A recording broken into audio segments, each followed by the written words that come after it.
পাল্টাপাল্টি হামলায় জ্বলছে ইরান ইসরায়েল। মোসাদ কার্যালয় ধ্বংসের দাবি, খামেনি ঘনিষ্ঠ শীর্ষ কমান্ডারকে হত্যা, ইরানের আকাশসীমা নিয়ন্ত্রণে নেয়ার দাবি ট্রাম্পের। ইরানে ভয়ঙ্কর পরিস্থিতিতে বাংলাদেশিরা, তেহরান থেকে সরানোর কাজ চলছে। ব্রিফিংয়ে ভারপ্রাপ্ত পররাষ্ট্র সচিব। যুদ্ধবন্ধে বিশ্ব সম্প্রদায়কে ভূমিকা রাখার আহ্বান। অর্থবিল, আস্থা ভোট ছাড়া এমপিদের স্বাধীন মতের বিষয়ে দলগুলোর ঐক্য। দুই কক্ষের পার্লামেন্টেও সায়। সরকারের নিরপেক্ষতা নিয়ে প্রশ্ন এনসিপির, আজ সংলাপে যাবে জামায়াত। জুলাই হত্যার বিচারে দ্বিতীয় ট্রাইব্যুনালের যাত্রা শুরু। হুমকি ধমকিতে বন্ধ হবে না বিচার, মন্তব্য চেয়ারম্যানের। হাসিনা কামালকে আত্মসমর্পণে পত্রিকায় বিজ্ঞপ্তি। এবং প্রথমবার দুর্নীতির মামলার আসামি ক্রিকেটার সাকিব আল হাসান। শেয়ার কারসাজি করে বিপুল অর্থ আত্মসাতের অভিযোগ। নেওয়া হবে আইনি পদক্ষেপ, জানালেন দুদক মহাপরিচালক।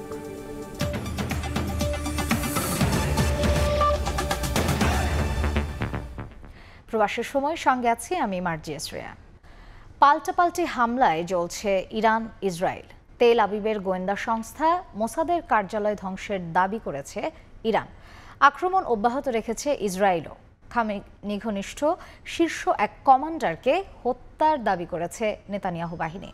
উত্তেজনা কমার বদলে দিন দিন বেড়েই চলেছে সংঘাত। স্থানীয় সময় মঙ্গলবার সকালেও তেল আবিব, জেরুজালেম, হার্জলিয়া, হাইফা সহ বিভিন্ন শহরের আকাশে দেখা যায় একাধিক ক্ষেপণাস্ত্র। মোসাদের প্রধান কার্যালয় ও গুদামে হামলার দাবি করে ইরান। ইসরায়েলি সেনাবাহিনী জানায়, ইরান থেকে ছোড়া ক্ষেপণাস্ত্র প্রতিহত করতে আকাশ প্রতিরক্ষা ব্যবস্থা সক্রিয় রয়েছে। তবে গুরুত্বপূর্ণ অবকাঠামোয় কয়েকটি মিসাইল সরাসরি আঘাত এনেছে। ইরানের বিভিন্ন শহরে হামলা অব্যাহত রেখেছে ইসরায়েলও। তেহরান সহ দেশটির বিভিন্ন জায়গায় চলে বিমান হামলা। এতে আইআরজিসির আরও এক কমান্ডারকে হত্যার দাবি করেছে তেল আবিব। একই সঙ্গে দেশটির সর্বোচ্চ ধর্মীয় নেতা খামেনিকেও হত্যার হুমকি দিয়েছেন ইসরায়েলের প্রধানমন্ত্রী বিনিয়ামিন নেতানিয়াহু।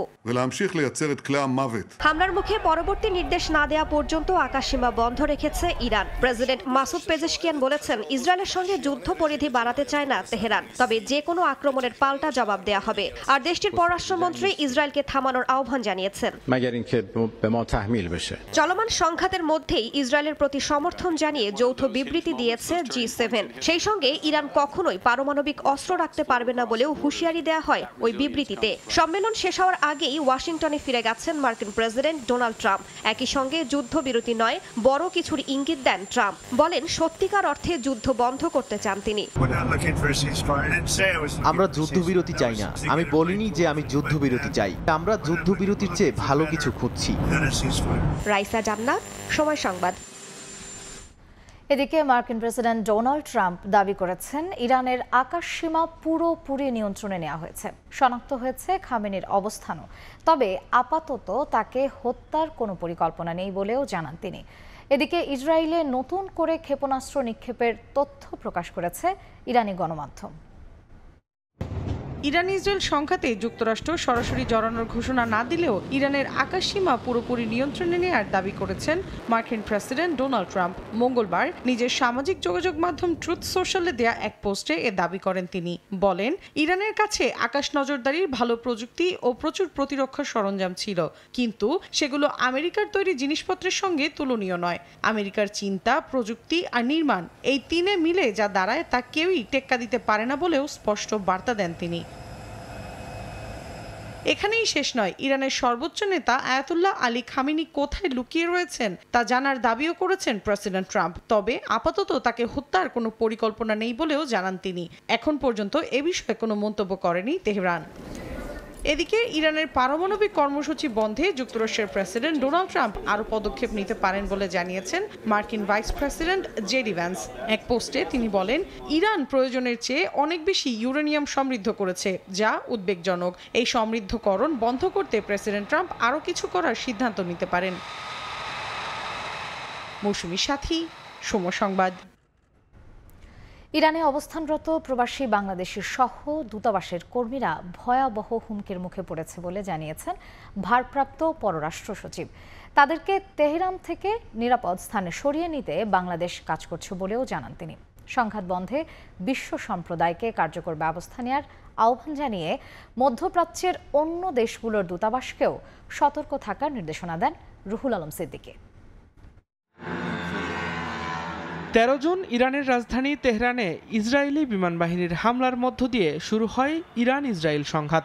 অব্যাহত সেই সংঘাতে হুমকির মুখে পড়েছে ইরানে অবস্থানরত 2000-এরও বেশি বাংলাদেশি। এরই মধ্যে তেহরান থেকে বাংলাদেশি সহ দূতাবাস কর্মকর্তাদের নিরাপদ স্থানে সরিয়ে নিতে কাজ শুরু করেছে বাংলাদেশের পররাষ্ট্র মন্ত্রণালয়। মঙ্গলবার বিকালে পররাষ্ট্র মন্ত্রণালয়ে ইরান ইসরায়েল যুদ্ধ পরিস্থিতি এবং প্রবাসী বাংলাদেশিদের নিরাপত্তা নিয়ে ব্রিফিং করেন ভারপ্রাপ্ত পররাষ্ট্র সচিব রুহুল আলম সিদ্দিকী। বলেন, তেহরান থেকে বাংলাদেশিদের দূরে স্থানান্তর করা গেলেও এই মুহূর্তে তাদের ইরান থেকে সরানো সম্ভব নয়। মধ্যপ্রাচ্যের অন্য দেশগুলোর দূতাবাসকেও সতর্ক থাকার নির্দেশনা দেন তিনি। তেহরানে কিছু বাংলাদেশি আছে যারা হামলায় ক্ষতিগ্রস্ত হওয়ার সম্ভাবনা আছে, তাদেরকে আর আমাদের দূতাবাসে যারা কাজ করছেন তাদের জন্যই আমরা এখন কাজ করছি। ইসরায়েলের আগ্রাসনের মাধ্যমে জাতিসংঘ সনদ ও ইরানের সার্বভৌমত্ব লঙ্ঘন হয়েছে উল্লেখ করে হামলার তীব্র নিন্দা ও উদ্বেগ প্রকাশ করেন ভারপ্রাপ্ত পররাষ্ট্র সচিব। যুদ্ধ বন্ধে বিশ্ব সম্প্রদায়কে কার্যকর ব্যবস্থা নেয়ার আহ্বান জানান তিনি। বাংলাদেশের পক্ষ থেকে ইরানে ইসরায়েলি সামরিক হামলার তীব্র নিন্দা জ্ঞাপন করি এবং গভীর উদ্বেগ প্রকাশ করি। এই আগ্রাসনের মাধ্যমে জাতিসংঘ সনদ, আন্তর্জাতিক আইনের মৌলিক নীতি এবং ইরানের সার্বভৌমত্ব সুস্পষ্ট লঙ্ঘন করা হয়েছে। প্রধান উপদেষ্টার লন্ডন সফর একটি সফল সরকারি সফর জানিয়ে সাংবাদিকদের প্রশ্নের জবাবে ভারপ্রাপ্ত পররাষ্ট্র সচিব বলেন, ব্রিটেনের প্রধানমন্ত্রীর সঙ্গে ডক্টর ইউনূসের বৈঠকের কথা থাকলেও কোনো একটি নির্দিষ্ট কারণে তা অনুষ্ঠিত হয়নি। দিন মোহাম্মদ সাব্বির, সময় সংবাদ, ঢাকা। বাংলাদেশের অপরিশোধিত জ্বালানি তেল ও এলএনজির অর্ধেকই আসে সংযুক্ত আরব আমিরাত এবং কাতার থেকে।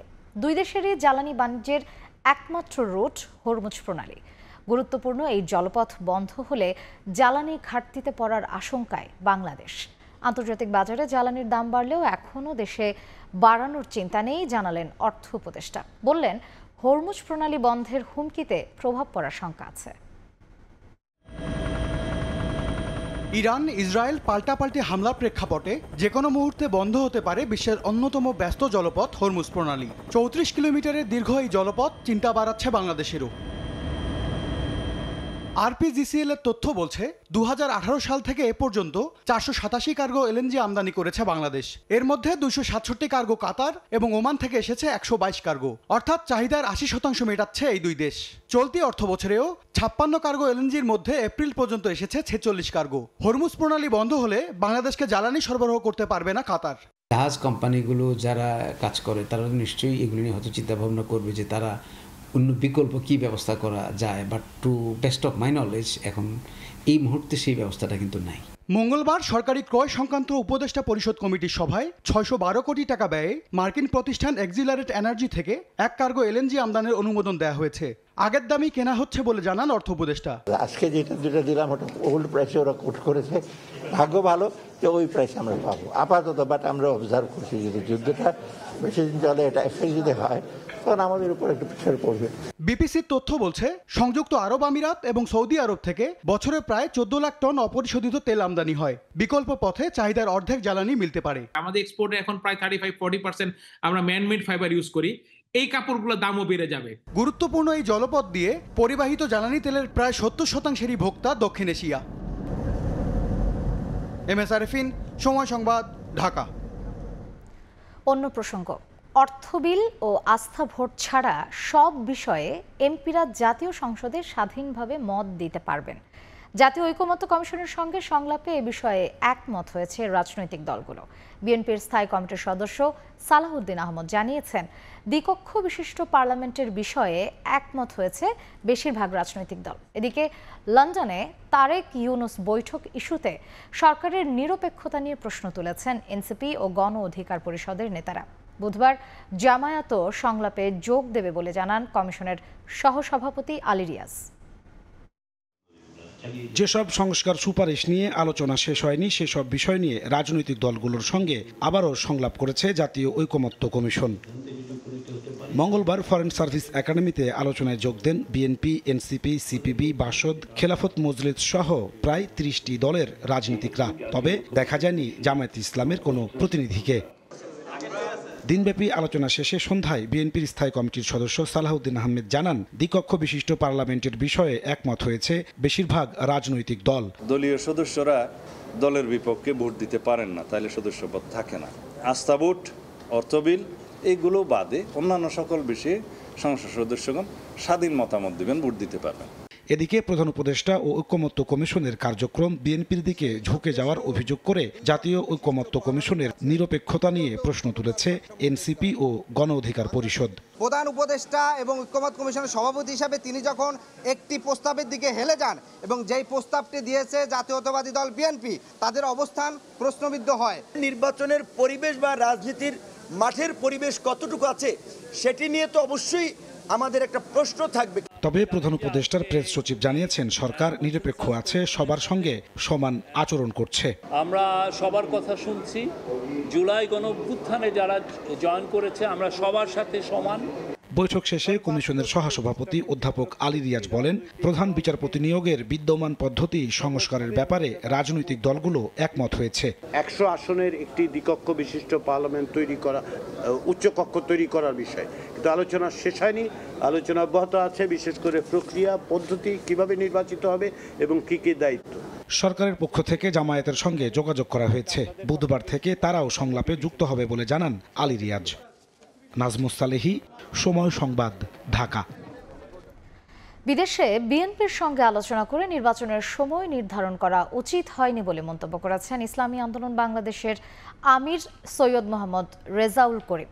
মঙ্গলবার বিকেলে ময়মনসিংহের টাউন হল মিলনায়তনে দলটির কর্মী সম্মেলনে যোগ দিয়ে কথা বলেন তিনি। এপ্রিলে নির্বাচনের কথা বলে বিদেশে গিয়ে আবার ফেব্রুয়ারির কথা বলায় জাতি বিভ্রান্ত বলেও দাবি করেন তিনি। এমন পরিবর্তনের বিষয়ে জাতির কাছে প্রধান উপদেষ্টার ব্যাখ্যা দাবি করেন ইসলামী আন্দোলন বাংলাদেশের আমির। অন্তর্বর্তীকালীন সরকার প্রধান সে বলল কি ফেব্রুয়ারিতে নির্বাচন করা যায়, কিন্তু আমরা বলবো যে অন্তর্বর্তীকালীন সরকার প্রধানকে যে আপনি এককভাবে একটা দলের সঙ্গে বসে বিদেশে বসে বাংলাদেশের কোনো সিদ্ধান্ত আগের কথা পরবর্তী কথা পরিবর্তন করতে আপনি পারেন না। এটা আপনি করছেন কেন, এটা আমাদের বুঝে আসে না। আপনি আসবেন, আমাদের জাতির কাছে আপনি ব্যাখ্যা দিয়ে বুঝাবেন। লন্ডনের বৈঠক জাতির জন্য ইতিবাচক, তাই অহেতুক বিতর্ক তৈরি না করার আহ্বান বিএনপির স্থায়ী কমিটির সদস্য আমির খসরু মাহমুদ চৌধুরীর।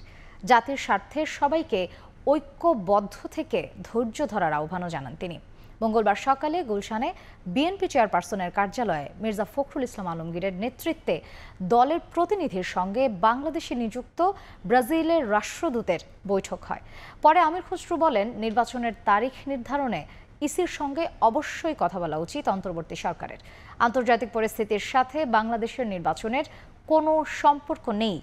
সময় মতো দেশে নির্বাচন অনুষ্ঠিত হবে বলে মনে করেন আমির খসরু। বলেন, ইশরাক হোসেনের মেয়র ও শপথ প্রসঙ্গে সরকারের কার্যক্রমের উপর নজর রাখছে বিএনপি।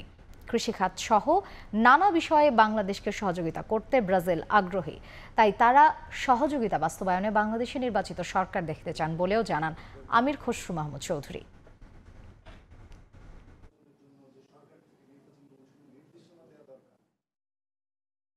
লন্ডনে যে বৈঠক হয়েছে এটা আমার মনে হয় জাতির জন্য একটা বড় ধরনের একটা ইতিবাচক ঘটনা ঘটেছে।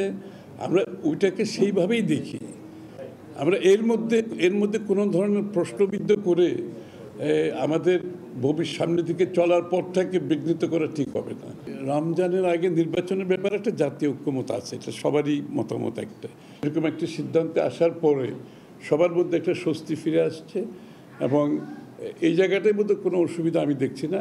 আমি নিশ্চয়ই সরকারের সাথে নির্বাচন কমিশনের কথা হবে এই ব্যাপারে, এটা তো খুবই স্বাভাবিক, এটা তো রুটিন ব্যাপার, তাই না? যাত্রা শুরু হলো জুলাই হত্যাযজ্ঞের বিচারে গঠিত দ্বিতীয় ট্রাইব্যুনালের। প্রথমবারের মতো এজলাসে বসলেন 3 বিচারপতি। রীতি অনুযায়ী তাদের সংবর্ধনা দিয়েছে অ্যাটর্নি জেনারেল ও চিফ প্রসিকিউটরের কার্যালয়। এ সময় ট্রাইব্যুনাল 2-এর চেয়ারম্যান বলেন, আল্লাহর উপর ভরসা করেই দায়িত্ব নিয়েছেন। হুমকি দিয়ে সন্ত্রাস করে ন্যায় বিচার থেকে সরানো যাবে না তাদের। এদিন শেখ হাসিনা ও আসাদুজ্জামান কামালকে 24 জুন আত্মসমর্পণের নির্দেশ দিয়ে পত্রিকায় বিজ্ঞপ্তি প্রকাশ করেছেন ট্রাইব্যুনাল 1। জুলাই আগস্টের হত্যাযজ্ঞের 11 মাসের মাথায় যাত্রা শুরু হলো আন্তর্জাতিক অপরাধ ট্রাইব্যুনাল 2 এর। মঙ্গলবার প্রথমবারের মতো এজলাসে বসেন 3 বিচারপতি। তাদের দেয়া হয় সংবর্ধনা। সংবর্ধনায় অ্যাটর্নি জেনারেল বলেন, বিচারের প্রত্যাশা যেমন রয়েছে তেমনি বিচারের মান নিয়ে যেন কেউ প্রশ্ন তুলতে না পারে তা নিশ্চিত করতে হবে। ন্যায় বিচারের যেমন প্রত্যাশা, অ্যাট দি সেম টাইম এই ন্যায় বিচার প্রতিষ্ঠায় কোনো প্রশ্নবোধক চিহ্ন যাতে না থাকে, আন্তর্জাতিক মানদণ্ডে যাতে ন্যায় বিচারটা করা হয় সেটাও নিশ্চিত করা। চিফ প্রসিকিউটর সংবর্ধনায় বলেন, বাংলাদেশে আর কখনো যেন অন্ধকার সময় ফিরে না আসে। সে কারণে গত 16 বছরে ঘটে যাওয়া সব অপরাধের ন্যায় বিচার নিশ্চিত করতে হবে। মানুষ রাস্তায় চলতে গিয়ে আতঙ্কে থাকবে না যে হঠাৎ করে পেছন থেকে কখনো একটা নম্বর প্লেট বিহীন একটা মাইক্রোবাস এসে তাকে তুলে নিয়ে যাবে। এই আতঙ্ক থেকে জাতিকে যদি উদ্ধার করতে হয় তাহলে পেছনে ঘটে যাওয়া সবগুলো অপরাধের ন্যায় বিচার নিশ্চিত করতে হবে। সংবর্ধনায় ট্রাইব্যুনাল 2 এর চেয়ারম্যান বলেন, ফ্যাসিস্ট গ্রুপ আক্রমণ করার চেষ্টা করছে। সন্ত্রাস তৈরি করে অথবা ভয়ভীতি দেখিয়ে এই ন্যায় বিচারকে বন্ধ করা যাবে না। তারা কেবলমাত্র আইন এবং আল্লাহ তাআলার প্রতি আস্থাশীল, সুতরাং তাদেরকে এই রাস্তার থেকে ভয়ভীতি দিকে কখনোই সরানো যাবে না। এদিকে জুলাই আগস্টের মানবতাবিরোধী অপরাধের মামলায় শেখ হাসিনা ও আসাদুজ্জামান খান কামালকে 24 জন আত্মসমর্পণের নির্দেশ দিয়ে পত্রিকায় বিজ্ঞপ্তি জারি করেছেন ট্রাইব্যুনাল। আফজাল হোসেন, সময় সংবাদ, ঢাকা। প্রথমবারের মতো দুর্নীতির মামলার আসামি হলেন ক্রিকেটার সাকিব আল হাসান। 250 কোটি টাকার বেশি শেয়ার বাজার থেকে কারসাজি করে আত্মসাতের ঘটনায় এই মামলা করেছে দুদক। মামলায় সাকিবের সঙ্গে আসামির তালিকায় আছেন আরও 14 জন। একসময়ের বিশ্বসেরা অলরাউন্ডার সাকিব আল হাসান ছিলেন দুদকের দুর্নীতি বিরোধী শুভেচ্ছা দূত। সময়ের ব্যবধানে এখন দুদকের মামলার আসামি তিনি। 5 আগস্ট পট পরিবর্তনের পর মাগুরা 1 আসনের আওয়ামী লীগের সাবেক এই সংসদ সদস্যের বিরুদ্ধে শেয়ার বাজার থেকে 100 কোটি টাকা আত্মসাতের অভিযোগ আসে দুদকে। প্রায় 4 মাসের অনুসন্ধান শেষে দুদক বলছে, সাধারণ বিনিয়োগকারীদের প্রলুব্ধ করে সাকিব আল হাসান ও তার সহযোগীরা হাতিয়ে নিয়েছে 256 কোটি টাকা। এর মধ্যে সাকিবের বিরুদ্ধে সরাসরি 2 কোটি 95 লাখ টাকা আত্মসাতের অভিযোগ আনা হয়েছে। এ ঘটনায় সাকিব সহ 15 জনের বিরুদ্ধে মামলা করেছে সংস্থাটি। জনাব মোহাম্মদ আবুল খায়ের, উপনিবন্ধক সমবায় অধিদপ্তর, জনাব সাকিব আল হাসান এবং জনাব কাজী সাদি হাসান সহ 15 জন বিভিন্ন ব্যক্তির নামে মার্কেট থেকে 256 কোটি 97 লক্ষ টাকারও বেশি আত্মসাৎ করা হয়েছে। দুদকের মহাপরিচালক জানান, সাকিব আল হাসান এখন ফৌজদারি মামলার আসামি। তার বিরুদ্ধে তদন্তকারী কর্মকর্তা আইনগত ব্যবস্থা নিতে পারবেন। এটা একটি ফৌজদারি মামলা এবং এই মামলার তিনি একজন এজাহার নামীয় আসামি। সুতরাং আমরা সেইখানে আমাদের তদন্তকারী কর্মকর্তা দল তারা এই বিষয়গুলি বিবেচনা করবেন, কিভাবে কোন প্রেক্ষাপটে কি ধরনের ব্যবস্থা গ্রহণ করতে হবে। এদিকে ব্রিটিশ এমপি টিউলিপ সিদ্দিকের বিরুদ্ধে গুলশানে অবৈধভাবে ফ্ল্যাট গ্রহণের মামলায় রাজউকের সাবেক চেয়ারম্যান হুমায়ুন খাদেম সহ সাবেক 9 কর্মকর্তাকে 22 ও 23 জুন তলব করেছে দুদক। তাসলিম তৌহিদ, সময় সংবাদ, ঢাকা। ব্রিটিশ এমপি টিউলিপ সিদ্দিকের গুলশানে অবৈধভাবে ফ্ল্যাট গ্রহণের মামলায় রাজুকের সাবেক চেয়ারম্যান সহ 9 কর্মকর্তাকে তলব করেছে দুদক। আগামী 22 ও 23 জুন তাদেরকে তলব করা হয়েছে। দুদকের অভিযোগ, টিউলিপ সিদ্দিকের প্রভাবে ইস্টার্ন হাউজিংকে অনৈতিক সুবিধা প্রদানে ভূমিকা রাখেন তৎকালীন রাজুকের চেয়ারম্যান হুমায়ুন খাদেম, সদস্য ভূঁইয়া রফিউদ্দিন, কামরুল ইসলাম, তত্ত্বাবধায়ক মাহবুবুর রহমান, পরিচালক নুরুল ইসলাম সহ 9 জন। একই ঘটনায় টিউলিপ সিদ্দিককে 22 জুন তলব করা হয়েছে। ঢাকা দক্ষিণ সিটির প্রশাসনিক কার্যক্রম দীর্ঘদিন ধরে বন্ধ থাকায় চরম ভোগান্তিতে পড়েছেন সিটির বাসিন্দারা। উপদেষ্টা আসিফ মাহমুদের বিরুদ্ধে ব্যক্তিগত স্বার্থে শপথ না পড়ানোর অভিযোগ করেছেন ইশরাক হোসেন। আনুষ্ঠানিকভাবে শপথ গ্রহণের আগে মেয়রের দায়িত্ব নেবেন না বলে জানান তিনি।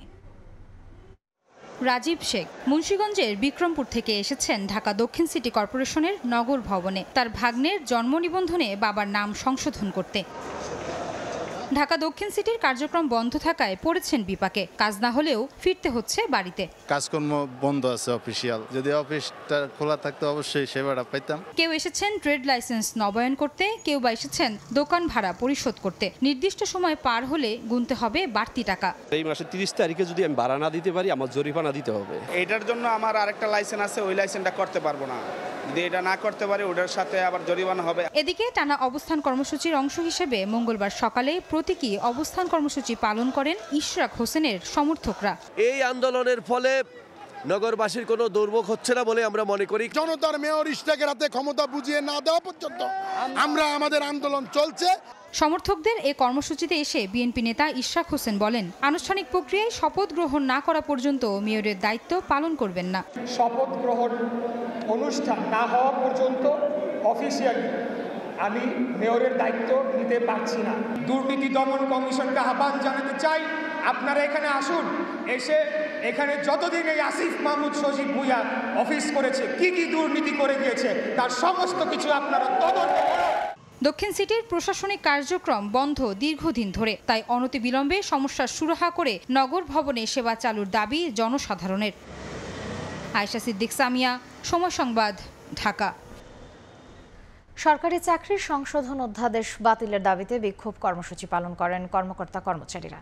অধ্যাদেশ বাতিল না হলে নতুন কর্মসূচি দেওয়ার ঘোষণা দিয়েছেন তারা। মঙ্গলবার সকালে সচিবালয়ের বিভিন্ন দফতর থেকে মিছিল নিয়ে জনপ্রশাসন মন্ত্রণালয়ের নতুন ভবনের সামনে সমবেত হন কর্মকর্তা কর্মচারীরা। এ সময় ঘণ্টাব্যাপী বিক্ষোভ করেন তারা। দাবি আদায় না হওয়া পর্যন্ত আন্দোলন চালিয়ে যাওয়ার ঘোষণা দেন কর্মকর্তা কর্মচারী ঐক্য ফোরামের নেতারা। গত 25 মে সরকারি চাকরি সংশোধন অধ্যাদেশ জারির পর থেকেই এটি বাতিলের দাবিতে বিক্ষোভ, কর্মবিরতি সহ নানা কর্মসূচি পালন করছেন আন্দোলনকারীরা।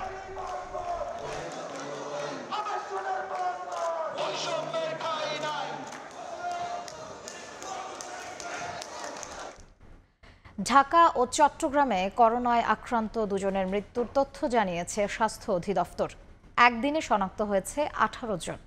এদিকে করোনাকালে স্বাস্থ্য অধিদপ্তর থেকে মৃত্যুর যে সংখ্যা প্রকাশ করা হয়েছিল, প্রকৃত সংখ্যা এর চেয়ে অনেক বেশি, এমন দাবি করেছেন আন্তর্জাতিক উদরাময় গবেষণা কেন্দ্র ICDDRBর গবেষকরা। তাদের মতে, যারা হাসপাতালে আসেননি, যারা করোনার সব উপসর্গ নিয়ে ভুগেছেন, তাদের মৃত্যুর সরকারি পরিসংখ্যানে নেই।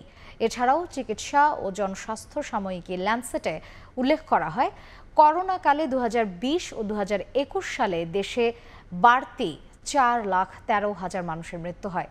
এর কোনো তথ্যই লিপিবদ্ধ হয়নি। দেশে নতুন করে ডেঙ্গু আক্রান্ত হয়েছেন 244 জন। তাদের মধ্যে সবচেয়ে বেশি 138 জন বরিশাল বিভাগের। ডেঙ্গুর হটস্পট বরগুনায় গত 1 মাসে মারা গেছেন 19 জন। এডিস মশার তাণ্ডবে বিপর্যস্ত বরগুনার বাসিন্দারা। প্রতিদিন বেড়েই চলছে ডেঙ্গু আক্রান্ত রোগীর সংখ্যা।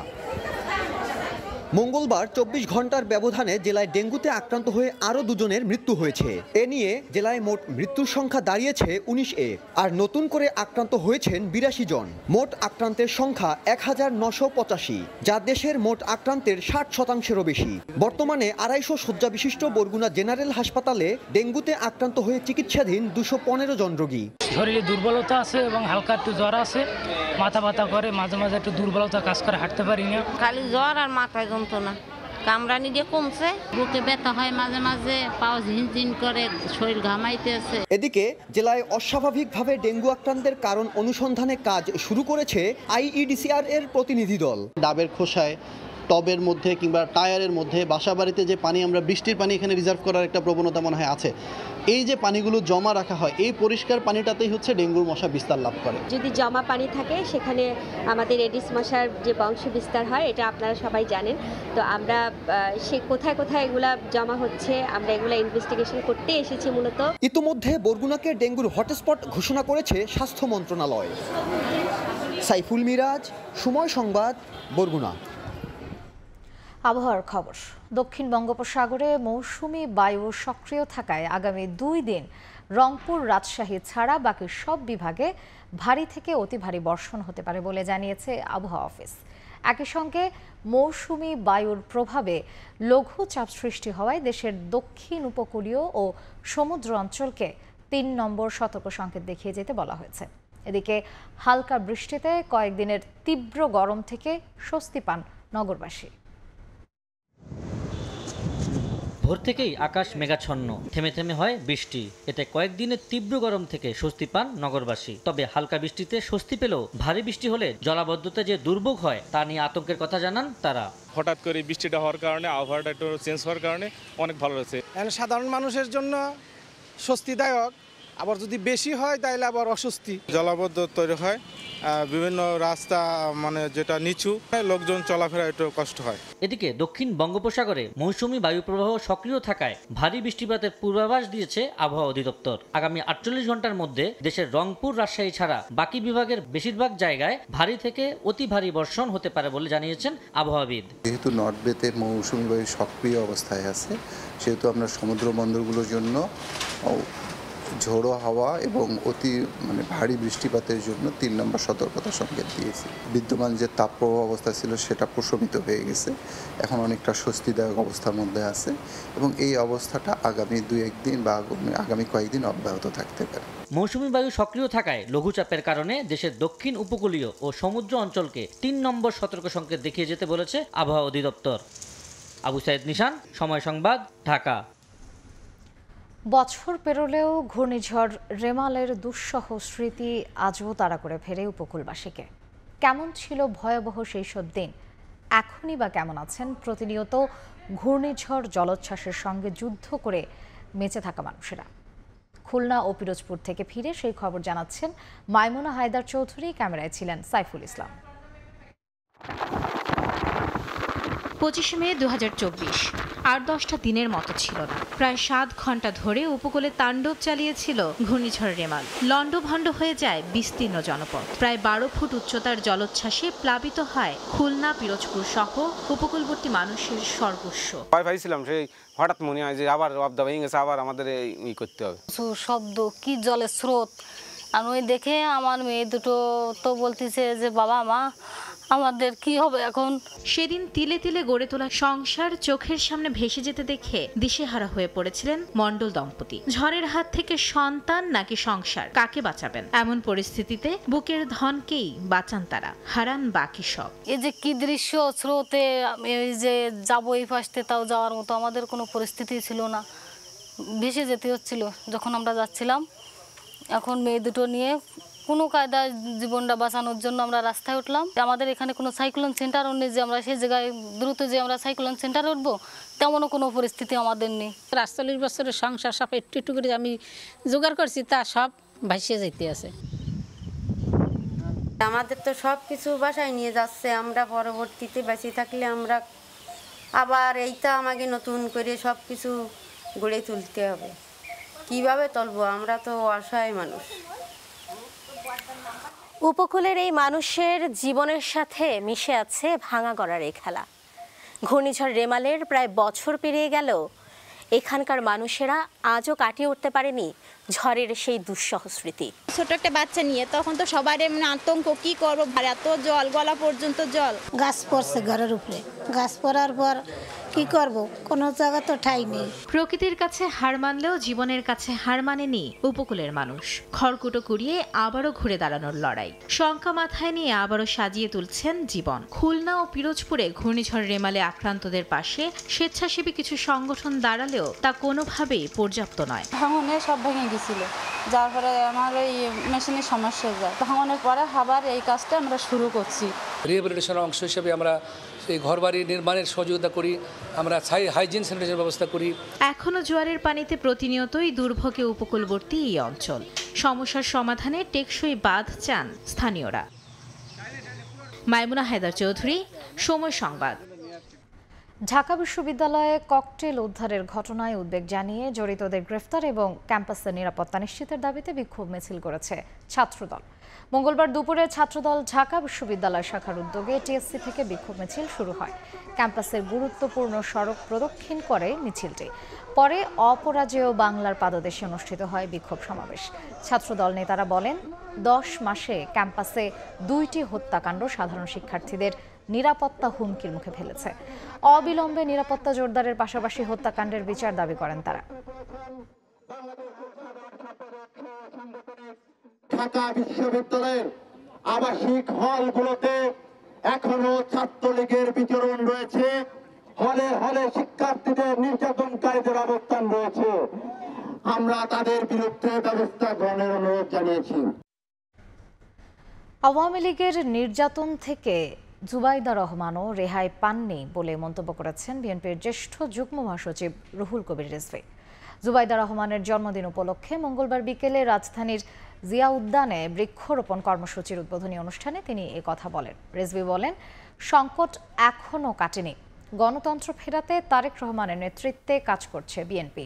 শেখ হাসিনা নিজের ইচ্ছামতো দেশের ইতিহাস ও পাঠ্য বই রচনা করেছেন। গণতন্ত্র থাকলে এমনটা সম্ভব হতো না, তাই গণতন্ত্র সুসংহত করতে কাজ করে যাচ্ছে বিএনপি। ডাক্তার জুবাইদা রহমান শিষ্টতা, সৌজন্যবোধ এবং সবার কাছে অত্যন্ত প্রিয় একজন মানুষ। অথচ এই মানুষটিকেও শেখ হাসিনার যে ফ্যাসিবাদী আক্রমণ থেকে তিনি নিস্তার পাননি। নানাভাবে তাকে হয়রানি করার চেষ্টা করা হয়েছে। একের পর এক মিথ্যা মামলা দেওয়া হয়েছে এই বিদগ্ধ মানুষটিকে। যেভাবে করা হয়েছে আমাদের প্রিয় নেত্রী, দেশনেত্রী বেগম খালেদা জিয়াকে, আমাদের প্রিয় নেতা বিএনপির ভারপ্রাপ্ত চেয়ারম্যান জনাব তারেক রহমান। রাজধানীতে চলাচলকারী মেয়াদোত্তীর্ণ ও ফিটনেসবিহীন গণপরিবহনের বিরুদ্ধে আইনি ব্যবস্থা নিতে যৌথ বাহিনীর সহযোগিতায় অভিযান পরিচালনা করছে বিআরটিএ ও পরিবেশ অধিদপ্তর। মঙ্গলবার দুপুরে রাজধানীর খিলক্ষেতে পুলিশ ও সেনাবাহিনীর সহায়তায় এই বিশেষ অভিযান পরিচালিত হয়। এ সময় কয়েকটি যানবাহনের বিরুদ্ধে মামলা ও জরিমানা করা হয়। যাত্রী নিয়ে গন্তব্যে যাবার পথে ভিক্টর ক্লাসিক পরিবহনের এই বাসটির গতিরোধ করে আইন শৃঙ্খলা বাহিনী। জানা যায় প্রায় 2 বছর আগেই গাড়িটির মেয়াদ উত্তীর্ণ হয়ে গেছে। পরে ফিটনেসবিহীন এই যানবাহনটিকে ডাম্পিংয়ে পাঠানো হয়। মঙ্গলবার রাজধানীর খিলক্ষেতে পুলিশ ও সেনাবাহিনীর সহায়তায় মেয়াদ উত্তীর্ণ, ফিটনেসবিহীন ও অবৈধ গণপরিবহনের বিরুদ্ধে ভ্রাম্যমাণ আদালত পরিচালনা করে বিআরটিএ ও পরিবেশ অধিদপ্তর। এ সময় অতিরিক্ত কালো ধোঁয়া নির্গমন, সিগন্যাল লাইট বিকল থাকা এবং হাইড্রোলিক হর্ন ব্যবহারের অভিযোগে বেশ কয়েকটি যানবাহনের বিরুদ্ধে মামলা ও জরিমানা করা হয়। ডাম্পিং করা হয় 4টি বাসও। কাগজের একটু ডেট ফেলা ছিল, এই কারণে সিদ্ধান্ত বলে জাম্পিংয়ে যাইব আর কি। টোটাল 7,000 টাকা জরিমানা হয়েছে, 5,000 টাকা রোড পারমিট নাই এজন্য, আর 2,000 টাকা হাইড্রোলিক হর্নের জন্য। আমার হচ্ছে রুট পারমিটটা নেই, আমি এখানে আসছি রং রুট হিসাবে আমাকে মামলাটা দেওয়া হয়েছে। বারবার সতর্ক করার পরও যারা ত্রুটিপূর্ণ যানবাহন সড়ক থেকে সরিয়ে নেননি তাদের বিরুদ্ধে কঠোর ব্যবস্থা নেওয়া হবে বলে জানায় বিআরটিএ। বেশ কয়েকটা দূরপাল্লার বাস, তাদেরকে আমরা আজকে রুট ভায়োলেশনের জন্য জরিমানা করেছি। হাইড্রোলিক হর্ন পাওয়া গিয়েছে। বিআরটিএর পক্ষ থেকে যে পেপারসগুলো দেখছি সেগুলো হচ্ছে যে তাদের গাড়ির ফিটনেস আছে কিনা, ট্যাক্স টোকেন আছে কিনা এবং রুট পারমিশনটা আছে কিনা, এই রোড দিয়ে যে তারা যাতায়াত করছে। যেসব যানবাহনের কারণে পরিবেশ দূষণ হচ্ছে, ভ্রাম্যমাণ ল্যাব টেস্টের মাধ্যমে তাদের শাস্তির আওতায় আনা হয়। গাড়ির কালো ধোঁয়া যখন নির্দিষ্ট মানমাত্রার চেয়ে বেশি পাই আমরা, সেক্ষেত্রে আমরা জরিমানা করি। মোটরযানের ক্ষেত্রে নির্দিষ্ট মানমাত্রার চেয়ে শব্দ অতিক্রমকারী যানবাহনগুলোকে আমরা জরিমানা করি এবং যারা হাইড্রোলিক হর্ন ইউজ করেন তাদেরকে আমরা জরিমানা করি। এদিন আলাদা ভ্রাম্যমাণ আদালতে বিআরটিএ মোট 7টি মামলায় 26,000 টাকা জরিমানা এবং পরিবেশ অধিদপ্তর 5টি মামলায় মোট 13,000 টাকা জরিমানা আদায় করে। দিন মোহাম্মদ সাব্বির, সময় সংবাদ, ঢাকা। বাংলাদেশ ভ্রমণে নেই ইলেকট্রনিক বা ই-ভিসা ব্যবস্থা। এতে বিমানবন্দরে ইমিগ্রেশন জটিলতার শঙ্কায় অনেক বিদেশি পর্যটক আগ্রহী হন না বাংলাদেশ ভ্রমণে। বিদেশি পর্যটক বাড়াতে দ্রুতই সরকারকে ই-ভিসা চালুর সিদ্ধান্ত নিতে হবে, এমনটাই মনে করেন অংশীজনরা। প্রাথমিকভাবে কয়েকটি দেশকে অনুমোদনের পরামর্শ দিয়েছেন তারা। পর্যটন বোর্ড ও সিভিল এভিয়েশন জানিয়েছে, তৃতীয় টার্মিনাল কেন্দ্র করে এ ব্যবস্থা নিয়ে আলোচনা চলছে। কাজল আব্দুল্লাহর রিপোর্ট।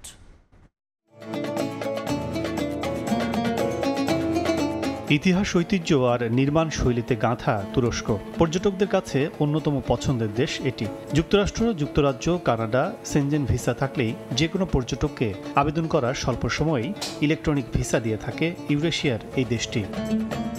বিপরীতে শস্য শ্যামলা চিরসবুজের দেশ বাংলাদেশ। রয়েছে দীর্ঘ সমুদ্র সৈকত, বৈচিত্র্যময় নান্দনিক সংস্কৃতি, যা বিশ্বের প্রকৃতিপ্রেমী পর্যটকদের কাছে আকর্ষণের জায়গা হলেও বাংলাদেশে প্রবেশে প্রধান বাধা ই ভিসা সিস্টেম না থাকা। বর্তমানে বিদেশি পর্যটকদের জন্য চালু রয়েছে অন অ্যারাইভাল ভিসা, যা একজন পর্যটকের প্রবেশ নিশ্চয়তা দেয় না। তাই জটিলতা এড়াতে ইচ্ছে থাকলেও অনেক বিদেশি পর্যটক বাংলাদেশ বিমুখ বলে জানান ট্যুর অপারেটর ও এয়ারলাইন্সগুলো। ভিসাটা নিতে এম্বাসিতে যাওয়া, একটা দীর্ঘসূত্রিতা, ভিসা ফি জমা দেওয়ার একটা হ্যাসেল, সবকিছু মিলে কিন্তু অনেকে ইন্টারেস্টটাও ফিল করে না। থার্ড টার্মিনাল অ্যাক্টিভ হওয়ার আগে যদি এটা ফাইনালাইজ করা হয়, আমি বলবো যে এটা বাংলাদেশে বিদেশি টুরিস্টদের আগমনের হারটা বেড়ে যাবে। বিশেষজ্ঞরা বলছেন ই ভিসার জন্য প্রাথমিকভাবে সুযোগ দেওয়া যেতে পারে কয়েকটি দেশকে। বাংলাদেশে যদি বিদেশি পর্যটক আরো বাড়ানোর পরিকল্পনা থাকে, ই ভিসার কোনোই বিকল্প নাই। ডিসিশন নিতে গেলে আমার যেটা দরকার ডাটা, যে দেশ থেকে আমার টুরিস্ট বেশি আসছে তাদেরকে আমি দেখা যাচ্ছে ই ভিসা ইজিলি অ্যালাউ করতে পারি। অবস্থার উত্তরণে ই ভিসার বিষয়ে প্রস্তাবনা দেয়া ও সমন্বিত আলোচনার কথা জানিয়েছে পর্যটন বোর্ড ও সিভিল এভিয়েশন কর্তৃপক্ষ। ইলেকট্রনিক ভিসার জন্য বলছি এবং স্বরাষ্ট্র মন্ত্রণালয় এই বিষয় নিয়ে কাজ করছে। আমরা আশা করি এটি হবে। আমরা চেষ্টা করছি যাতে এই জিনিসটাতে আমরা অ্যাড্রেস করতে পারি, তাহলে কিন্তু আমাদের জন্য ভালো হবে। তথ্য বলছে দেশে প্রতি বছর বিদেশি নাগরিক ভ্রমণ করেন প্রায় 6 লাখ। বিমানবন্দরে নেমে তাদের অন অ্যারাইভাল ভিসার আওতায় ইমিগ্রেশনে নানা তথ্য প্রদান ও অনুমতির জন্য অপেক্ষা করতে হয় কয়েক ঘন্টা, যা নেতিবাচক ইমেজ তৈরি করছে বাংলাদেশের পর্যটনে। কাজল আব্দুল্লাহ, সময় সংবাদ, ঢাকা। গাইবান্ধার পলাশবাড়িতে একটি অনুমোদনহীন খাদ্য ও আইসক্রিম কারখানায় অভিযান চালিয়েছে সেনাবাহিনী। সেনাবাহিনী জানিয়েছে, জেলার মনোহরপুরের গোডাউন বাজারে ব্যবসায়ী সুমন মণ্ডল দীর্ঘদিন থেকে বিভিন্ন কোম্পানির লেভেল ও প্যাকেট ব্যবহার করে মেয়াদোত্তীর্ণের তারিখ ছাড়াই নোংরা, অপরিচ্ছন্ন ও অস্বাস্থ্যকর পরিবেশে আইসক্রিম, দই সহ নানা খাদ্য সামগ্রী তৈরি করে আসছিল। এমন সংবাদের ভিত্তিতে মঙ্গলবার দুপুরে সেখানে অভিযান চালিয়ে বিপুল পরিমাণ আইসক্রিম, শিশুদের জন্য পলিব্যাগে তৈরি জুস, দই ও এসব বানানোর বিভিন্ন উপকরণ জব্দ করা হয়। এ সময় মালিককে আটক করে 50,000 টাকা জরিমানা করে জব্দকৃত মালামাল স্থানীয় প্রশাসনের উপস্থিতিতে ধ্বংস করা হয়।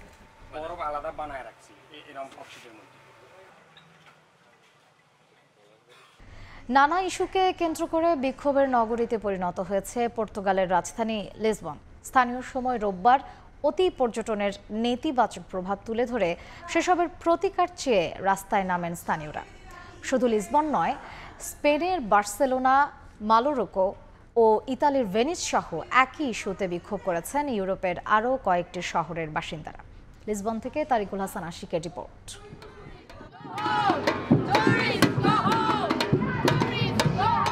লিসবন অতি পর্যটনের বিপক্ষে বা পর্যটকরা ঘরে ফিরে যাও, এমন নানা স্লোগান ও প্ল্যাকার্ড নিয়ে রোববার রাস্তায় নামে পর্তুগালের রাজধানী লিসবনের বাসিন্দাদের একটি দল। নানা স্লোগানে তাদের স্বাভাবিক জীবনযাত্রায় অনিয়ন্ত্রিত বা অতি পর্যটনের নেতিবাচক প্রভাব তুলে ধরেন তারা।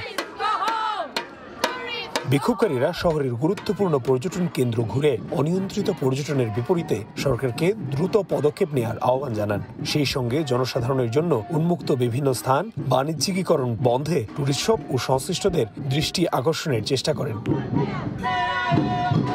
অতি বা অনিয়ন্ত্রিত পর্যটনের নেতিবাচক প্রভাব ও স্থানীয়দের মধ্যে সচেতনতা তৈরির লক্ষ্যে বড় পরিসরে ওই বিক্ষোভের আয়োজন করে সাউদার্ন ইউরোপিয়ান নেটওয়ার্ক এগেইনস্ট টুরিস্টিফিকেশন। শুধু লিসবন নয়, একই ইস্যুতে বিক্ষোভ হয়েছে স্পেনের বার্সেলোনা সহ ইউরোপের বেশ কয়েকটি শহরে পুলিশি বাধার মুখেও পড়েন বিক্ষোভকারীরা।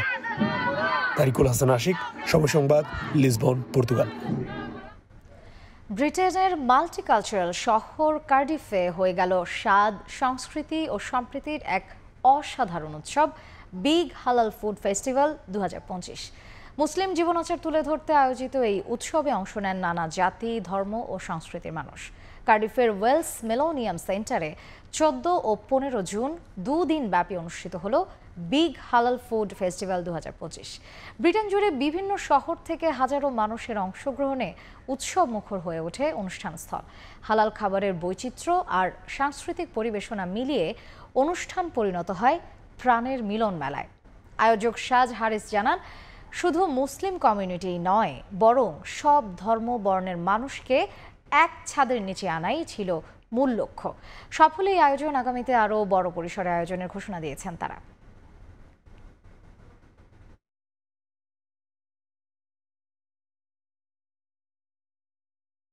শান্ত মুশফিকের জোড়া সেঞ্চুরিতে গল টেস্টের প্রথম দিনটা নিজেদের করে রাখলো বাংলাদেশ। টস জিতে প্রথমে ব্যাট করতে নেমে শুরুতে 3 উইকেট হারায় টাইগাররা। তবে 2 সিনিয়রের দায়িত্বশীল ব্যাটিংয়ে দিন শেষে 3 উইকেটে 292 রান সংগ্রহ করেছে বাংলাদেশ। 136 রানে শান্ত এবং 105 রানে অপরাজিত আছেন মুশফিকুর রহিম। প্রথম দিনটা ভালো কাটলেও গল টেস্টের লাগাম ধরে রাখতে দ্বিতীয় দিনেও লম্বা সময় ব্যাটিং করতে চায় বাংলাদেশ। নাজমুল হোসেন শান্তর সেঞ্চুরির প্রশংসা ঝরল মুশফিকুর রহিমের কণ্ঠে। বাংলাদেশ অধিনায়কের অন্যতম সেরা একটি ইনিংস বলেও মনে করেন তিনি। প্রত্যাশা রাখছেন ডাবল সেঞ্চুরিতে পরিণত করবেন শান্ত। সিনিয়র হিসেবে দলের জন্য অবদান রাখতে পেরে খুশি মুশফিক। গলের উইকেটকে নিজের ক্যারিয়ারে বিশেষ বললেন ডানহাতি ব্যাটার। পাল্টাপাল্টি হামলায় জ্বলছে ইরান ইসরায়েল। মোসাদ কার্যালয় ধ্বংসের দাবি, খামেনি ঘনিষ্ঠ শীর্ষ কমান্ডারকে হত্যা, ইরানের আকাশসীমা নিয়ন্ত্রণে নেয়ার দাবি ট্রাম্পের। অর্থবিল আস্থা ভোট ছাড়া এমপিদের স্বাধীন মতের বিষয়ে দলগুলোর ঐক্য, 2 কক্ষের পার্লামেন্টেও সায়। সরকারের নিরপেক্ষতা নিয়ে প্রশ্ন এনসিপির। আজ সংলাপে যাবে জামায়াত। এবং জুলাই হত্যার বিচারে দ্বিতীয় ট্রাইব্যুনালের যাত্রা শুরু। হুমকি ধমকিতে বন্ধ হবে না বিচার, মন্তব্য চেয়ারম্যানের। হাসিনা কামালকে আত্মসমর্পণে পত্রিকায় বিজ্ঞপ্তি।